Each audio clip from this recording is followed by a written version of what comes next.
Okay, hi guys, here we are. This is Mike L with the Comic Book Syndicate. We're here at Detroit Comics. We're here with Mike Fritsch, and we are at the Nerdy Book Club at Detroit Comics. Mike, you are one of the, I guess you could say, mediators of Nerdy Book Club. How did this start exactly? Facilitator, yeah. Brian and Lori came up with the idea of the Nerdy Book Club.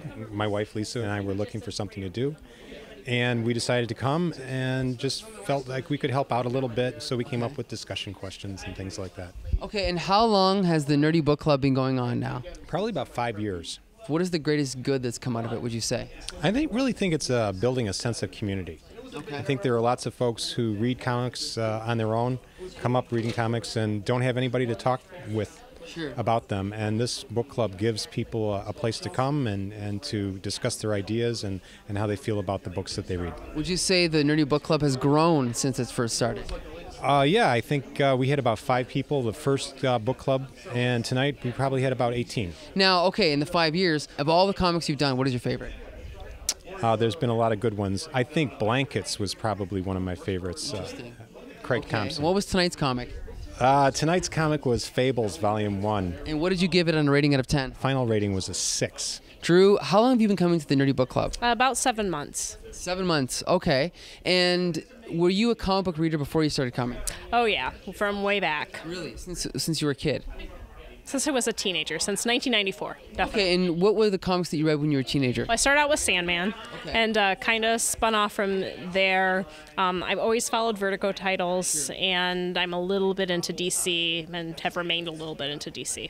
What would you say is the best comic that you've reviewed since you've started coming?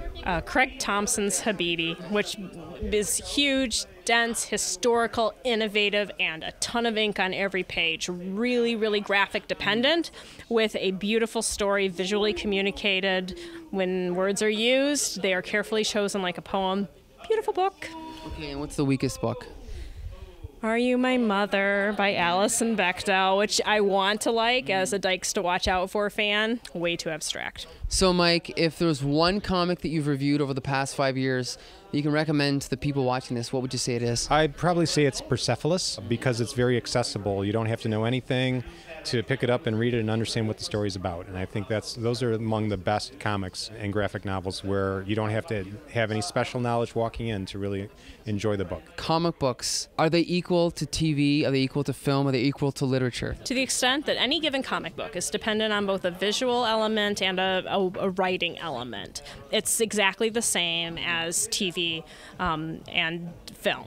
Whenever something is truly a graphic novel, meaning that you cannot separate the visual from the writing, it is of equal value in terms of media consumption and in terms of analysis as any novel. It is simply a medium, not a continuation of anything.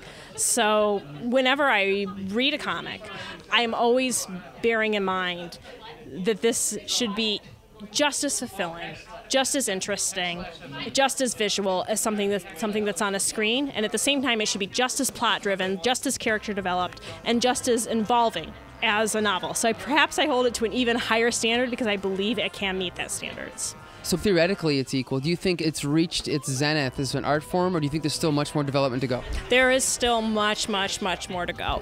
In my husband's travels to Japan and my travels to Europe, I've been exposed to a lot of cultures that more highly prize comics, and because of that, people who are up-and-coming artists, up-and-coming writers, that is the medium they want to produce in. I don't think we're quite there yet. I think it is still marginalized. So when you're looking at any given group of artists, any given group of writers, they're not even thinking about this. We're going to get there. This is just a natural development of our culture. We're still way behind, but we're getting there.